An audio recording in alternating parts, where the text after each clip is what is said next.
Hello everyone, सो कैसे हो आप सभी। आई होप आप सब बहुत अच्छे होंगे। आपके लिए हम ले आए जवाहर नवोदय विद्यालय का पेपर। जी बच्चों, जवाहर नवोदय विद्यालय का कक्षा 9वीं का प्रवेश पत्र जो आपका आने वाला है 10 फरवरी को।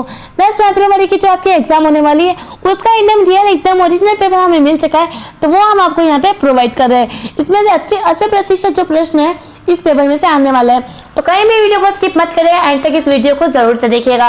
अब मैं बता देती हूँ इस वीडियो को एंड तक क्यों देखना है। देखिए बच्चों, जो आपको ये पूरा पेपर मैं पढ़ाने वाली हूँ, इस पेपर का पीडीएफ अगर आपको प्रैक्टिस करनी होगी तो पीडीएफ तो जरूरी है, तो आपको पीडीएफ चाहिए होगी। तो पीडीएफ के अब इस पेपर की पीडीएफ आप कैसे डाउनलोड कर पाओगे वो बताऊंगी। अगर आपको किस प्रश्न में दिक्कत है, कोई दिक्कत आई रही है कहीं पे, तो आप हमें कैसे कांटेक्ट करोगे, उसके लिए हम आपको कांटेक्ट नंबर प्रोवाइड करेंगे। सब चीज़ आपके लिए यहाँ पे उपलब्ध है। तो बस इतना करिएगा कि हमारे इस चैनल को सब्सक्राइब कर दीजिएगा, ताकि आने वाले आपको हर छोटी से बड़ी जानकारी नवोदय विद्यालय के लिए आपको मिल जाए। तो बिना किसी टेंशन के आप बैठ जाइए। यहाँ पे हम मैम है और आप हो और कोई नहीं। तीसरा दिमाग में आना नहीं चाहिए। तीसरा हमारा है नवोदय विद्यालय का पेपर बच्चों, इसके सिवा कोई दिमाग में आना नहीं चाहिए। अभी कुछ बचे हैं, कुछ ही दिन, बस कुछ ही दिन की देरी है और आपका सपने साकार जरूर से होंगे आपके पेपर। जो बच्चों 10 फरवरी को आपकी परीक्षा है, तो बस जी जान लगा के पढ़ाई करिए और बिना फालतू की टेंशन मत लीजिए। तो सबसे पहले अपने पास टाइम बहुत कम है, टाइम की कमी होने के कारण फटाफट पेपर को स्टार्ट कर देते हैं। सबसे पहले विभाग 1, पार्ट में 1 आपका आने वाला है हिंदी। बच्चे को सड़क पार करनी थी पर वह साइकिल से टकरा गया। किस वाक्य का उदाहरण है? तो इसमें आ जाएगा संयुक्त वाक्य, यानी कि सी नंबर का आंसर एकदम रियल है। किस विकल्प में दोनों शब्द फूल के पर्यायवाची हैं? तो पुष्प और मंजरी। शुद्ध वर्तीन का चयन करिए। तो इसमें आपका आ जाएगा डी, यानी कि भागीरथी। अल्प का विलोमती शब्द कौन सा है? तो इसमें आंसर आ जाएगा बी नंबर का क्या आ जाएगा? बी नंबर का पुष्कर। क्या आ जाएगा? पुष्कर। फिर सिंधु शब्द डैश संख्या है, कौन सी संख्या है ये है व्यक्तिवाचक संख्या। नाको चने चुबाना मुहावरे का अर्थ चबवाना। ओके, नाको चने चबवाना मुहावरे का अर्थ क्या होगा? उसका अर्थ होगा ये बहुत परेशान करना। फिर बढ़ते अगले प्रश्न की ओर। उससे सारी संपत्ति अपने बड़े पुत्र के नाम कर दी। वाक्य में रेखांकित शब्द है। वाक्य में कौन सा रेखांकित शब्द है? परिमाणवाचक विशेषण। निम्न में काकलय व्यंजन यहाँ पे बी नंबर का आ जाएगा ह। क्या आ जाएगा? ह। गाय का बहुवचन गाय का बहुवचन आपका क्या आ जाएगा? गाय। एक पंथ 2 कार्य लोकोगीत का अर्थ होगा, तो क्या हो जाएगा इसका? बी नंबर का एक साथ 2 कार्य होना। इस तरह से इसका अर्थ हो जाएगा। अब आते हैं हम अनुच्छेद में। एक अनुच्छेद पढ़ने के बाद यहाँ पे प्रश्न दिए होंगे, उनके जवाब देने हैं आपको। चलिए बच्चों, बिना किसी देरी के अपने अनुच्छेद पढ़ने लग जाते हैं। वर्तमान युग कंप्यूटर का युग है। यदि भारतवर्ष पर नजर दौड़ा कर देखें तो हम पाएंगे कि जीवन में लगभग सभी क्षेत्रों में कंप्यूटर का प्रवेश हो गया है। बैंक, रेलवे स्टेशन, हवाई अड्डा, डाकखाने, बड़े बड़े उद्योगों, कारखाने, व्यवसायी, हिसाब किताब, रुपये की तक की मशीनें कंप्यूटरीकृत हो गई हैं। यदि यह एक कंप्यूटर का परिबंब प्रयोग है, आने वाले समय बदलाव का संकेत दे रहा है। क्या कंप्यूटर आज की जरूरत है? इसका उत्तर है कंप्यूटर जीवन की मूलभूत अनिवार्य वस्तु तो नहीं है, किंतु इसके बिना दुनिया अधूरी जान पड़ जाती है। सारी गतिविधियां, परिवहन और संचारण उपकरण आदि का ऐसा विस्तार हो गया है कि इन्हें सुचारू रूप से चलाना अत्यंत कठिन होता जा रहा है। पहले मनुष्य जीवन भर में अगर 100 लोगों के संपर्क में आता था, तो आज वह 2000 लोगों के संपर्क में आता है। पहले दिन में 5 से 10 लोगों से मिलता था, तो आज वह 50 से 100 लोगों से मिलता है। इस तरह का हमारा पूरा अनुच्छेद था बच्चों। जी बच्चों, अब आ जाता है 11 नंबर के प्रश्न में। वर्तमान युग कंप्यूटर का युग क्यों है? तो इसका जवाब आ जाएगा बी नंबर का, यानी कि कंप्यूटर जीवन की अनिवार्य मूलभूत वस्तु बन गया है। फिर नेक्स्ट प्रश्न, कंप्यूटर के बिना आज की दुनिया अधूरी क्यों है? क्योंकि सारी व्यवस्था, उपकरण और मशीनें कंप्यूटर कार्य करती है। उदाहरण के अनुसार कंप्यूटर का महत्वपूर्ण लाभ क्या है? उदाहरण के अनुसार लोगों से संपर्क करना आसान हो गया है। परिवर्तन के लिए अनुच्छेद में प्रयुक्त शब्द, तो वो आ जाएगा आपका बदलाव। किस शब्द का निर्माण किसी उपसर्ग से नहीं हुआ? तो ये यानी कि वस्तु। ओके, अब आ चुके हैं अंग्रेजी में। अंग्रेजी प्रश्न में हम आ चुके हैं। सबसे पहले हम ये जो यहाँ पे आपको दिया है उनके आंसर टिक कर लेते हैं, फिर पूरा पैराग्राफ रीड करते हैं। फर्स्ट में आ जाएगा रिकॉर्ड ए, सेकंड में आ जाएगा सी, क्या आ जाएगा सी, थर्ड में आपका आ जाएगा 18 में आपका आ जाएगा बी, क्या आ जाएगा बच्चों बी, 19 में आपका आ जाएगा डी। अब पूरा पैराग्राफ यहाँ पे जो आपका दिया है वो रीड कर लेते हैं। चलो, book are the chief carrier of civilizations when there are no books there are no records and no literature. The idea and knowledge of one generation are not handed into the next, and it is much more difficult for the race to progress and become civilized. इस तरह से आपका पूरा paragraph हो गया बच्चों। Read the sentence giving the okay into passive. आपको ये पैसिव वॉइस में चेंज करना है। Has he worked out all the sums? तो इसका जवाब आ जाएगा डी में का have all the sums been worked out by her. ठीक है बच्चों। The word which is opposite in the meaning of prosperity. Prosperity का opposite word क्या हो जाएगा? Adversity. क्या हो जाएगा? Adversity. अब इसमें जो renowned दिया गया है उसका मीनिंग बताना है आपको, सिमिलर वर्ड बताना है, तो आ जाएगा आपका फेमस। क्या आ जाएगा? renowned, उसका आ जाएगा आपका फेमस। बढ़ते अगले प्रश्न की ओर। She gave a cookies and an apple to dash child. तो इसका जवाब आपका क्या आ जाएगा? सी नंबर का, यानी कि each। क्या आ जाएगा? each. She gave a cookies and an apple to each children. I saw a rainbow in the sky. It was best sight than I had ever seen. तो इसका जवाब आपका आ जाएगा डी नंबर का बच्चों। क्या आ जाएगा? डी नंबर का, more splendid. Mister Grant mistakenly dash the umbrella that has been hanging on the seat before her. तो इसका जवाब आ जाएगा बी नंबर का, took the umbrella. Give one substitute for the following expression. That which can not be captured, जो कुछ capture नहीं होता उसको क्या बोला जाता है? अनग्रिपेबल। क्या बोला जाता है? अनग्रिपेबल। फिर नेक्स्ट प्रश्न की ओर। Select the alternate which best, इसमें इनडायरेक्ट स्पीच बताना है। He said Garima want to take up a job while her husband want to her after the family. तो इसका आंसर आ जाएगा आपका ए नंबर का। क्या आ जाएगा बच्चों? ए नंबर का। Okay, he said that Garima wanted to take up a job while her husband wanted her to after the family. चलो, इस तरह से हमने ये पढ़ लिया। अब आ जाते हैं अगले प्रश्न की ओर। ओके, अब यहाँ पे आपको फिर से दिया गया एक पैराग्राफ रीड करने के बाद यहाँ पे प्रश्न के जवाब आपको देना है। तो अपने पैराग्राफ तो अपने आगे 2 से 3 अपने पैराग्राफ रीड कर चुके हैं। अब इस पैराग्राफ रीड हम नहीं करेंगे, डायरेक्ट अपने प्रश्न के जवाब देंगे। तो original residents migrates to island from dash. तो इसका जवाब क्या आ जाएगा? डी, यानी कि इंडिया एंड म्यांमार। फिर the Jarawas Sentinelese Onges and Shompens are mainly found in. ये कहाँ पे पाए जाते हैं? यानी ये पाए जाते हैं अंडमान। क्या पाए जाते हैं? अंडमान। फिर तो original are look after by, इसका जवाब आपका क्या आ जाएगा? बी नंबर का, the anthropological department of the government. इस तरह से आपका ये इंग्लिश भी कंप्लीट हो चुका है। अब हम बढ़ते हैं गणित के प्रश्न पेपर की ओर। तो आप कहीं भी मत जाइएगा बच्चों, यहीं पे दिमाग ठान के बैठ जाइएगा। जी बच्चों, अब हम आ चुके हैं गणित की ओर। चलो, अब बिना किसी देरी के प्रश्न पढ़ना चालू कर देते हैं। 1 मिनट बच्चों, इसका थोड़ा सा छोटा कर देते हैं इसकी साइज को। ओके, चलो। निम्नलिखित कथनों में सत्य बताएं। अब इनमें से कौन सा सत्य है? वो आ जाएगा आपका बी नंबर का। कौन सा आ जाएगा? परिमेय संख्या है ये वाली। अब इनको आप प्लस माइनस जोड़ करके जो भी आपका आंसर रहेगा वो मैं आपको बता देती हूँ। बी नंबर का यहाँ पे, डी नंबर का यहाँ पे सही जवाब, एक सेकेंड। ओके, ए नंबर का यहाँ पे सही जवाब आ जाएगा। ठीक है बच्चों, बढ़ते अगले प्रश्न की ओर। -4 और -7 का योगात्मक प्रतिलोम बराबर है, तो इसका आंसर आपका आ जाएगा सी नंबर का। कितना आ जाएगा बच्चों? सी, -4/7।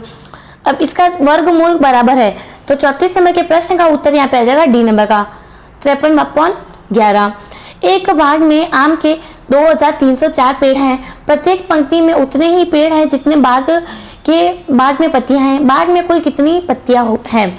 तो इसका जवाब मैं आपको बता देती हूँ बच्चों। बस पूरा ये जो प्रश्न है मैं आपको यहाँ पे सॉल्व करके बताने वाली हूँ, तो कहीं भी मत जाइएगा। देखिए, पढ़ लेते। देखो 35 नंबर के प्रश्न का उत्तर। मान लीजिए कि भाई एक पंक्ति का पेड़ है, वो अपना क्या है, उसकी संख्या कितनी x है। बाग में कुल कितनी है? x है, ठीक है। कितनी पत्तियां? x है। अब क्या करना, अपनी टोटल जो यहाँ पे था, क्या बोलते हैं, आम के बगीचे कितने? 2304 x स्क्वायर। अब x स्क्वायर इक्वल्स टू 2304, ठीक है। अब इसको रूट कर देना है। क्या करना है बच्चों? इसका रूट करना है। तो 2304 का हमें रूट करना है। तो अब इसको हम इसका निकालेंगे, क्या बोलते हैं इसको, एलसीएम। आपको एलसीएम निकालना आता है, हम एलसीएम निकाल देंगे। लघुत्तम समापत्ति आपको निकालनी है यहाँ पे 2300 की, ठीक है बच्चों। ये निकालने के बाद आपका आंसर आ जाएगा 48। कितना आ जाएगा बच्चों? 48। तो हमारा जवाब आ जाएगा ए नंबर का।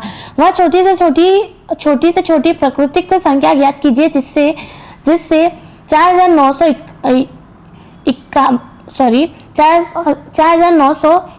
4931 में जोड़ दे तो योगफल पूर्ण वर्ग में होगा। तो इसका जवाब आपका आ जाएगा डी नंबर का बच्चों। क्या आ जाएगा? 110। अब इसमें आपका जवाब आ जाएगा बच्चों ए नंबर का। क्या आ जाएगा? अगर इसको आप रूट निकालोगे आप इनका, तो इसका ये जवाब आ जाएगा। दो संख्या का योग छोटी संख्या के 3 गुण से 3 अधिक है। यदि दोनों संख्या का अंतर 5 है तो संख्या है। अब इसमें कौन सी संख्या हो जाएगी बच्चों? वो हो जाएगी बी नंबर की, यानी कि 2 और 7। 39वें प्रश्न का उत्तर यहाँ पे आ जाएगा आपका डी नंबर का, यानी कि 1। यदि x3/2 इक्वल टू 216, तो x का मान क्या होगा? x का मान यहाँ पे आपका हो जाएगा, x का मान यहाँ पे कितना हो जाएगा? एक सेकेंड रुकिए। ओके, x का मान यहाँ पे आपका हो जाएगा 36। कितना हो जाएगा बच्चों? 36। यदि 3 क्रमगत संख्याओं का योग दिया हो तो पहली और तीसरी संख्या में क्या अंतर होगा? तो इसका जवाब यहाँ पे आ जाएगा डी नंबर का, यानी कि 2। एक समबाहु त्रिभुज की प्रत्येक भुजा 24√3 सेमी है। इसका क्षेत्रफल कितना होगा? तो इसका जवाब आ जाएगा ए नंबर का, यानी कि 432 सेमी स्क्वायर आ जाएगा। किसी घन का आयतन 512 घन सेमी है, तो इसमें से 2 सेमी भुजा वाले कितने घन बनाए जा सकते हैं? तो इसका सही जवाब आ जाएगा सी नंबर का, यानी कि 64। यदि 15 दर्जन आम का मूल्य 120 है तो 25 दर्जन आम का मूल्य कितना होगा? ठीक है बच्चों, 15 दर्जन आम का मूल्य कितना है? 120। तो आपको सबसे पहले 15 को 120 से विभाजित करना होगा, फिर जितना आंसर आएगा उसको 15 से गुणा कर देना है बच्चों, ठीक है। तो बढ़ते हैं अगले प्रश्न की ओर। देखो आप यहाँ पे ऐसा भी कर सकते हो, 120 गुणा 25 भाग 15, ऐसे करोगे तो आपका सही जवाब आ जाएगा 200। कितना आ जाएगा बच्चों? 200, यानी कि डी नंबर का एकदम सही जवाब है। एक आयताकार बाग 200 में लंबा और 150 में चौड़ा है। यदि रवि इस बाग के चारों ओर 4 चक्कर चार तार लगाए तो कितना तार अवश्य होगा? तो इसका सही जवाब आ जाएगा आपका इसका सही जवाब आ जाएगा ए नंबर का बच्चों। कितना आ जाएगा? ए नंबर का, तो वो हो जाएगा 2800। सोनू 5,000 में एक साइकिल खरीदता है और उसे 4,700 में बेच देता है, तो उसे कितने प्रतिशत की हानि होगी? ठीक है बच्चों, अब मैं आपको बता देती हूँ कि आप किस तरह से इसको सॉल्व करोगे। सबसे पहले कितनी जो मूल्य है उसमें से जितने में उसने बेचा उसको माइनस करना है। 4,750 में उसने बेचा तो उसको माइनस कर देना है, तो यहाँ पे आपका आ जाएगा 250। ठीक है, अब हमें किसी का प्रतिशत निकालना है तो उसको 100 से गुणा करना होता है। तो 250 अपना टोटल आया है, उसका मतलब उसका इतना लाभ हुआ है, ठीक है, मतलब हानि हुई है। फिर टोटल अपना कितना था वो आ जाएगा नीचे, यानी कि 5,000 अपना यहाँ पे था, गुणा आप कितना करेंगे? 100। तो इस तरह से आप करोगे, जिसका जवाब आपका कितना आ जाएगा? 5% इसका सही जवाब आ जाएगा। 9 किग्रा सेब की कीमत 279 है, 153 किग्रा सेब की कीमत कितनी होगी? ठीक है बच्चों, अब 9 किग्रा सेब है, उसकी कीमत कितनी है? 279 है। अब पहले तो आप इसको इससे विभाजित कर दीजिए। भाग करने के बाद आपको जितना भी आंसर आएगा 153 से आपको उसे गुणा कर देना है। तो इसका मैं आंसर आपको बता देती हूँ, वो आ जाएगा आपका डी नंबर का, यानी कि 4743। जी बच्चों, बढ़ते अगले प्रश्न की ओर। एक संख्या का 65% 4680 है, तो इससे इस संख्या का 35 कितना होगा? 35% कितना होगा? जी बच्चों, अब इसका 35% कितना होगा वो आपको बताना है। चलो बढ़ते इसका आंसर मैं आपको बता देती हूँ डायरेक्ट। इसका आंसर आपका आ जाएगा ए नंबर का, यानी कि 2520। एक त्रिभुजा के कोण का अनुपात 1:2:3 है, तो सबसे बड़े और सबसे छोटे कोणों में कितनी अंतर है? ठीक है, सबसे बड़े और सबसे छोटे कोणों में कितनी अंतर है वो आपको यहाँ पे बताना है। इसका सही जवाब आ जाएगा सी नंबर का, यानी कि 60 डिग्री का अंतर है। एक कार की चाल 36 किमी घंटा है, 3600 में दूरी का वह कितनी मिनट में तय करेगा? तो तय करेगा यहाँ पे 6 मिनट में। ठीक है बच्चों, कितने मिनट में करेगा? 6 मिनट में। बढ़ते अगले प्रश्न की ओर। बस दिल थाम के बैठना है, कहीं जाना नहीं है। पूरा प्रश्न हम यहाँ पे अच्छे से आपको समझाने की कोशिश कर रहे हैं बच्चों। और ये पेपर अपने दोस्तों के साथ भी जरूर से शेयर करिएगा, ताकि उनका भी पास होना जरूरी है ना। आप नवोदय विद्यालय में जाओगे तो वो आप नहीं चाहोगे क्या वो भी आपके साथ आए? तो उन्हें भी जरूर से शेयर कर दीजिएगा। शिक्षा पर किया गया खर्च कितना है? ठीक है, शिक्षा पर किया गया खर्चा आपका कुल कितना है? तो यहाँ पे 72 डिग्री है। ओके, अब यहाँ पे हम आपको बता देते हैं कि भाई ओके, अब यहाँ पे हम इसको सॉल्व करके आपको बताने वाले हैं। अभी 72 डिग्री यहाँ पे आपको लिखना है। ठीक है, 72 डिग्री आपने यहाँ पे लिख दी। ओके, फिर क्या करना है कि भाई टोटल यहाँ पे कितना था? 6 लाख। कितना है पे? 6 लाख। तो 72 डिग्री गुणा कितना आ जाएगा? 6 लाख यहाँ पे आ जाएगा। 6 लाख भाग कितना होगा? 360। क्यों पूरा? क्योंकि ये पूरा जो होता है ना, क्या बोलते हैं इसको, पाई चार्ट, वो होता है 360 का। तो इस तरह से नीचे आपको भाग में आ जाएगा 360। अब यहाँ पे आप गुणा भाग करके यहाँ पे आप जवाब ला सकते हो। तो इसका टोटल आंसर आपका आ जाएगा 1,20,000। कितना आ जाएगा बच्चों? 1,20,000, यानी कि सी नंबर का एकदम सही आंसर है। उत्तांश पदार्थ एवं मेडिसिन पर किए गए खर्चे की बचत बीच कितना अंतर है? ओके, अब इसका सही जवाब आपका कितना आ जाएगा? बी नंबर का। कितना आ जाएगा? यानी कि 60,000। कितना आ जाएगा? 60,000। 54 नंबर के प्रश्न का उत्तर यहाँ पे आ जाएगा बी, यानी कि 83%। ओके, हरि अपने घन का 6/7 भाग अपने मित्र मोहन को देता है। मोहन अपने घन का 7/10 भाग अपनी लड़की दिव्या को दे देता है। यदि दिव्या को रुपये 3,000 प्रति प्राप्त होते हैं, तो हरि के पास कुल कितना धन था? अब हरि के पास कितना धन था तो वो तो हरि जाने, पर यहाँ पे इसका आ जाएगा 5,000। कितना आ जाएगा बच्चों? 5,000 सही जवाब आ जाएगा। एक पासे को उछाला जाता है। पासे पर 5 से बड़ी सम संख्या प्राप्त होने की प्रायिकता क्या होगी? ओके, तो 5 से बड़ी प्रायिकता क्या होगी बच्चों यहाँ पे? तो इसका सही जवाब यहाँ पे आ जाएगा सी नंबर का। कितना हो जाएगा? सी नंबर का 1/6। इसका सही जवाब का आ जाएगा ए। क्या आ जाएगा बच्चों? ए। बढ़ते अगले प्रश्न की ओर। एक बेलन की त्रिज्या तथा ऊंचाई में 2:3 का अनुपात है। यदि बेलन को वक्र पृष्ठ 4800 पाई वर्ग सेमी है, तो बेलन का आयतन कितना होगा? तो बच्चों, अब इसका सही जवाब आपका कितना आ जाएगा? इसमें आपका आ जाएगा 96,000। क्या आ जाएगा? 96,000 सेमी। इस तरह से आपका इसका जवाब आ जाएगा। बढ़ते हैं अगले प्रश्न की ओर। इसका सही जवाब यहाँ पे आ जाएगा आपका डी, 14/19।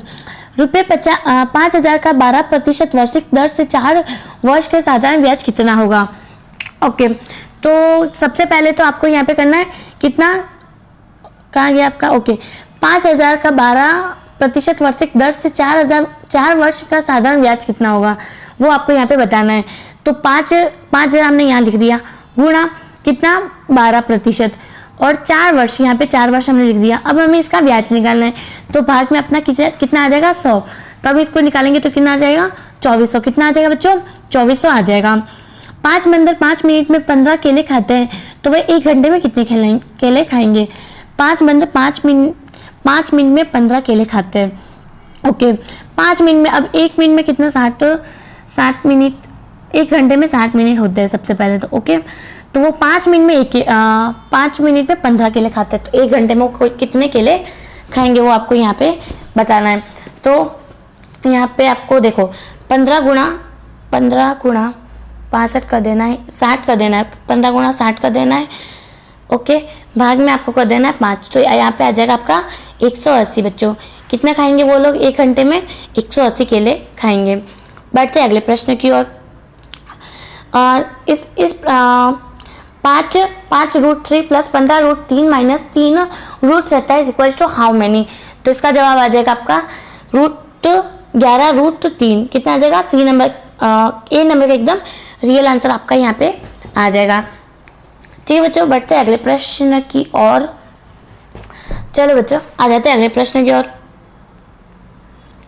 जी बच्चों, एक बहुपद में 10 भुजाएं हैं, इसके प्रत्येक बाण कोण का मान कितना होगा? तो इसका सही जवाब कितना आ जाएगा? 36 डिग्री। कितना हो जाएगा बच्चों? 36 डिग्री, यानी कि डी नंबर का। दो संख्याओं का योग 660 तथा अंतर 112 है, वे संख्या है। तो इसका सही जवाब आपका बच्चों कितना आ जाएगा? बी नंबर का, यानी कि बी नंबर का आपका आ जाएगा 386 और 264, 274। यहाँ पे आपका बी नंबर का एकदम सही जवाब है। ठीक है बच्चों, इस तरह से हमारा पूरा गणित का पेपर कंप्लीट हो चुका है। अब हम आ चुके हैं सामाजिक विज्ञान के पेपर में। सामान्य विज्ञान के पेपर में आ चुके हैं, तो आपको टेंशन लेनी है। सामाजिक विज्ञान ही सामान्य विज्ञान है। ओके बच्चों, तो चलो पढ़ लेते हैं इसके प्रश्न। इस बार बहुत ही इजी पेपर आया, इस बार आपको बिल्कुल भी टेंशन लेने की जरूरत नहीं है। एक एक अच्छे से मैं आपको समझाने की कोशिश कर रही हूँ, आप भी हमारे साथ बने रहिएगा। कोई प्रश्न ऐसा हो जो आपको समझ ना आया हो तो मुझे कमेंट सेक्शन में जरूर से बता दीजिएगा। फोटो इलेक्ट्रिक सेल में कितने धातु का उपयोग किया जाता है? तो कितने धातु का उपयोग किया जाता है यहाँ पे, किस धातु का उपयोग किया जाता है? तो सेलेनियम। कौन सा धातु का? सेलेनियम। नवीक्रिय ईंधन कहलाता है, यानी कि न्यूक्लियर फ्यूल को क्या कहते हैं? तो उसका जवाब यहाँ पे आ जाएगा आपका थोरियम। क्या बोला जाता है? थोरियम। मानव द्वारा निर्मित प्रथम संश्लिष्ट रेखा कौन सा था? तो इसका सही जवाब यहाँ पे आपका जाएगा रेयन। कौन सा है बच्चों? रेयन। कैमरा एवं सूक्ष्मदर्शी के लेंस किस उप धातु का प्रयोग किया जाता है? तो किस उप धातु का किया जाता है? तो जेमनियम। जल के विष्करण में किस हेलोजन तत्व का प्रयोग किया जाता है? तो यहाँ पे आ जाएगा आपका क्लोरीन। बच्चों क्या आ जाएगा? क्लोरीन। पृथ्वी पर सबसे कम पाई जाने वाली धातु कौन सी है? जो पृथ्वी पर सबसे कम पाई जाती है वो कौन सी धातु है? एसिस्टेन। कौन सी? एसिस्टेन। निम्नलिखित में से किसका उपयोग उत्तर परिरक्षकों के रूप में नहीं किया जाता? तो इसका जवाब यहाँ पे आ जाएगा मिथेनॉल। क्या आ जाएगा? मिथेनॉल। इसका सही जवाब क्या आएगा? मिथेनॉल। बढ़ते हैं अगले प्रश्न की ओर। यहाँ पे हम टिक कर देते हैं। मोबाइल फोन की बैटरी में किस धातु का प्रयोग किया जाता है? ये तो नॉर्मली सबको पता होना चाहिए, लेकिन फिर भी यहाँ पे बता देते जिसको नहीं पता है, तो वो यहाँ पे आ जाएगा लिथियम। बच्चों क्या आ जाएगा? लिथियम। फिर सभी जीवित जीवों की बुनियादी संरचनात्मक और कार्यात्मक इकाई है। तो इसमें आपका सही जवाब क्या आ जाएगा बच्चों? कोशिका। क्या आ जाएगा? यानी कोशिका। कार्बनिक पोषक तत्वों से भरपूर रासायनिक पदार्थ कहलाता है। तो कौन सा यहाँ पे वो पदार्थ कहलाता है रासायनिक? तो वो कहलाता है आपका यहाँ पे ए नंबर का, यानी कि अवरक। क्या है? अवरक। निम्नलिखित में से कौन सा रोग जीवाणु से फैलता है? इनमें से कौन सा रोग है जो जीवाणु से फैलता है? तो वो यहाँ पे आपका ए नंबर का, यानी कि एक सेकेंड अपने गलत। ओके, ए नंबर का वो आएगा तपेदिक क्षय रोग। कौन सा आ जाएगा? तपेदिक क्षय रोग। कौन सा सूक्ष्म मिट्टी के वायुमंडलीय इलेक्ट्रॉन को स्थिर नहीं कर सकता? तो इसका जवाब आ जाएगा बी नंबर का, यानी कि राइजोपस। कौन सा है बच्चों? राइजोपस। निषेचन प्रदर्शित करने वाले जंतु बड़ी जंतु बड़ी संख्या में युग्म उत्पन्न करते हैं, निम्नलिखित में से उचित कारण चुनिए। अब इनमें से जो उचित कारण है वो आपको यहाँ पे चुन के बताना है। तो आ जाएगा सी नंबर का, यानी कि निषेचन की बेहतर संभावना सुनिश्चित करने के लिए, ये इसका सही जवाब आ जाएगा। महिलाओं में मासिक धर्म का सही अंतर कहलाता है, तो इसका जवाब यहाँ पे आ जाएगा राजोनिवर्तिक। संपर्क बल का उदाहरण यहाँ पे कौन सा आ जाएगा आपका, एट्रिनॉल। क्या आ जाएगा, एट्रिनॉल नहीं, घर्षण बल, सॉरी मैं थोड़ा दूसरे प्रश्न का उत्तर बता दिया था गलती से, तो यहाँ पे आ जाएगा घर्षण बल, यहाँ पे उत्तर है। अधिवृक्क ग्रंथियों द्वारा कौन सा हार्मोन स्वतंत्र होता है, तो इसका सही जवाब आ जाएगा ए नंबर का, यानी कि एट्रिनॉल, ये आपका सही जवाब है। बढ़ते नेक्स्ट प्रश्न की ओर। ठीक है बच्चों, चुंबक ए चुंबक बी को डैश करती है। ये जो चुंबक ए और चुंबक बी को क्या करती है, तो वो आता है इसमें प्रतिकृषिक। क्या करती है, प्रतिकृषित। फिर पृथ्वी तल से ऊपर जाने पर वायुमंडलीय दबाव होता है, तो क्या होता है बच्चों, ए नंबर का, यानी कि कम हो जाता है। वायुमंडलीय प्रवाह क्या हो जाता है, कम हो जाता है। द्रवित पेट्रोलियम गैस में मुक्त कौन सी गैस उपस्थित होती है, तो वो आपकी आ जाएगी ए नंबर का आंसर यहाँ पे आ जाएगा ब्यूटेन और प्रोपेन। क्या आ जाएगा बच्चों, ब्यूटेन और प्रोपेन। एक बायोग्राफिया रिजर्व का नाम बताइए जहाँ पौधे और जंतु ऊपरी हिमालय पर्वतमाला और निचले पश्चिम घाट के सम्मान है, तो इसका आंसर आ जाएगा आपका सी नंबर का, यानी कि पंचमई बायोस्फीयर रिजर्व। क्या आ जाएगा, पंचमई बायोस्फीयर रिजर्व। गुणसूत्र पाए जाते हैं, गुणसूत्र किसमें पाए जाते हैं बच्चों, वो पाए जाते हैं ए नंबर, यानी कि केंद्रक में। कहाँ पाए जाते हैं, केंद्रक में। फिर कौन सी ईंधन से सबसे कम पर्यावरण प्रदूषण होता है, तो कौन सी से, यानी सी नंबर का, यानी पे आ जाएगा हाइड्रोजन से। फिर BHC एक है, BHC क्या है यहाँ पे आपका, वो है कीटनाशक। क्या है वो बच्चों, कीटनाशक। दो धमनियों के मध्य अंतर स्पष्ट किया जा सकता है, तो इसका आंसर आ जाएगा ए नंबर का, यानी कि गुणांत। क्या आ जाएगा बच्चों, गुणांत। आगरा में ताजमहल का क्षण किस प्रदूषण से संबंधित है, तो उसका आंसर आ जाएगा ए, वायु प्रदूषण से। बस 10 प्रश्न आपको यहाँ पे और पढ़ के बताने बच्चों, कहीं भी जाइएगा मत। LED को प्रयुक्त किया जाता है, तो इसका सही जवाब क्या आ जाएगा, ए नंबर का, वर्गलर अलार्म से। निम्नलिखित में से कौन सा जल प्रदूषण का प्रमुख स्रोत है, तो कौन सा है बच्चों, बी नंबर का, यानी कि अनुपस्थित सीजेव। शोषक शेल के एनोड बना होता है, तो इसका सही जवाब क्या आ जाएगा, डी नंबर का, ना कार्बन आ जाएगा बच्चों। द्वितीयक शेल में डैश ऊर्जा विद्युत ऊर्जा में रूपांतरित होती है, तो इसका आंसर क्या आ जाएगा बच्चों, बी नंबर का। क्या आ जाएगा, रासायनिक। यदि दो दर्पण समकोण पर रखे हैं तो उनके मध्यम शुद्ध वस्तु के कितने प्रतिबिंब प्राप्त होंगे, तो ए, यानी कि 3। अवतल दर्पण द्वारा बना प्रतिबिंब होता है, तो इसका सही जवाब क्या आ जाएगा बच्चों, ए नंबर का। क्या आ जाएगा, ए। फिर तड़ित उत्पन्न होती है, तो इसका सही जवाब क्या आ जाएगा बच्चों, ए नंबर का। क्या आ जाएगा, ए। फिर बढ़ते हैं अगले प्रश्न की। निम्न में से नीला उपग्रह है, नीला उपग्रह इनमें से कौन सा है बच्चों, ए नंबर का, यानी कि पृथ्वी। निम्नलिखित में से सबसे अधिक चमकीला ग्रह है, कौन सा सबसे चमकीला ग्रह है, ए नंबर का, यानी कि शुक्र। ग्रह कौन सा है, तो इसका सही जवाब आ जाएगा आपका डी नंबर का, यानी कि ये सभी। ठीक है बच्चों, तो इस तरह से हमने पूरा पेपर आपको समझाया। अब आपको बता देती हूँ कि आप इस पेपर को कैसे डाउनलोड कर पाओगे। सबसे पहले आपको जाना है गूगल पर जाके आपको सर्च करना है STUDYVILLAGE